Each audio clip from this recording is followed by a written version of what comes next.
Hello comic book fans, here's Earl Grey, and today I want to talk about these three comics. The Curse of Adam Sarlech, The Hidden Bridal Chamber, and The Testament Beneath the Snow. All three comics were done by one Frédéric Bezian, a French guy born 1960. He went 1981 to Belgium to learn the crafts of comics, and he looks a bit gothic, and that clearly hints us into the direction he went art-wise with his comic. It's pretty gothic, expressionistic. Let's think of the Austrian expressionists around Egon Schiele, and you get the idea.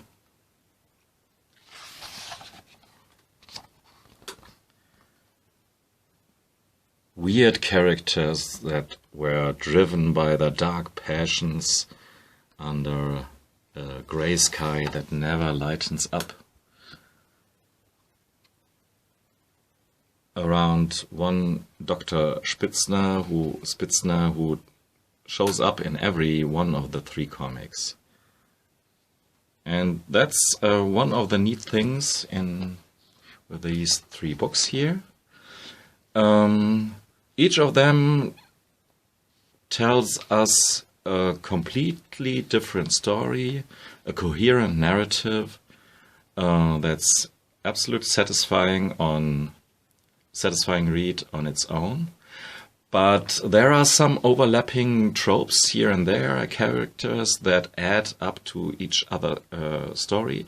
So you get a deeper narrative if you read all of them. This trilogy is recently published by Humanoids in one oversized, hardcover,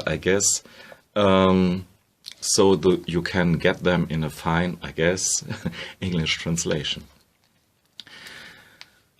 So, what it's all about, and you can, that's the fine thing, with the three separate hardcovers here in my German books, that I can read them in each sequence I want.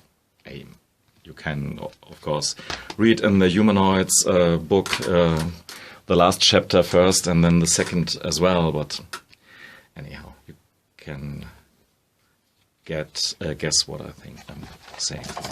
So, very Lovecraftian, Edgar Allan Poe kind of tale, and sometimes you can't even figure the faces behind all the scratches and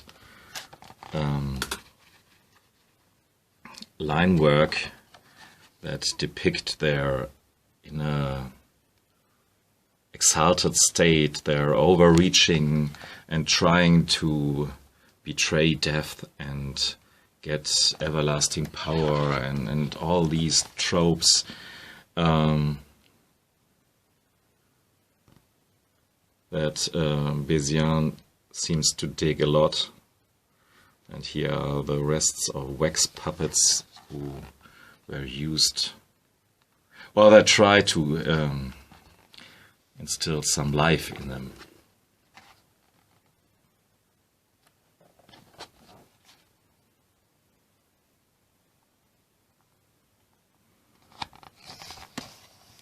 And all the characters are pretty much all are assholes. With one exception, maybe this Dr. Spitzner, who is a bit relatable, but he has some questionable habits as well. Making love to a teenage girl in particular.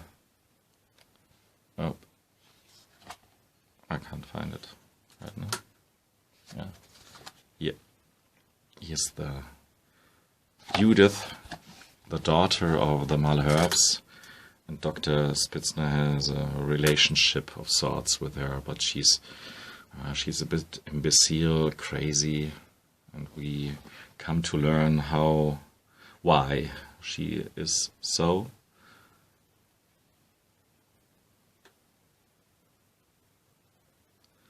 Yeah, the story unfolds. It's quite coherent. It's very intricate, very thoroughly thought out and well constructed. Even though, of course, because we have supernatural stuff going on, it's not always the causal chains are sometimes a bit weird, as it is with these stories often. The use of colors is very extraordinary, very expressionistic. Lots of reds and violets, and he even did some experimenting with inserting some just black and white panels into the comic. Here, for an example, the last one, but or monochromic panels here.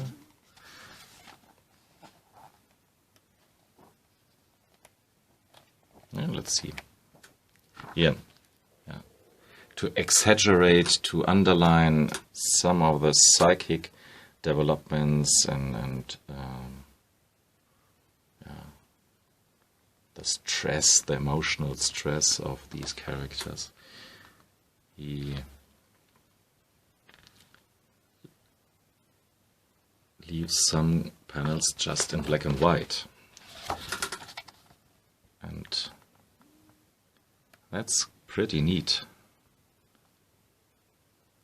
And as the great E.T.A. Nick would say, this comic would look great just in black and white.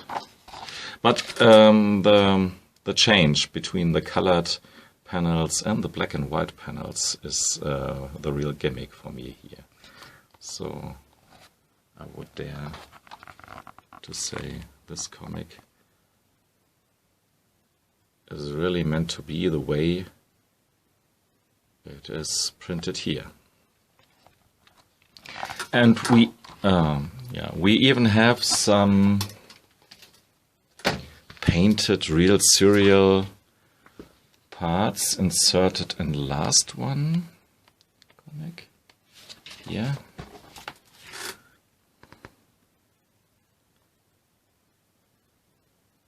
I don't tell you what's behind these panels. It would be difficult really to pinpoint out why these panels are here, but they are in a breaking point, in a crucial point in the story.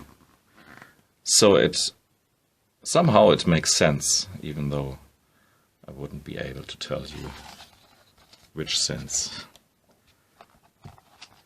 Overall, it's a straight narrative, actually, given that we have to deal with supernatural and esoteric stuff, but in the historic context. And that's the way I can bear esoteric context, when there are some Edgar Allan Poe references and Lovecraftian references in it, and yeah, it has this 19th century feel, and even if it's in color, but why not? And there's even a crumbling house. Think of the house of the fall of the House of Usher. So,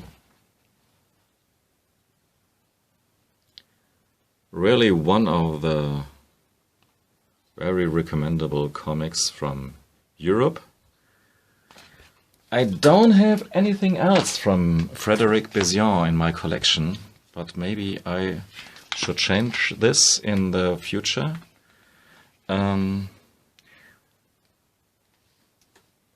Yeah. What else should I tell you? Thanks for listening and watching. Until next time, goodbye.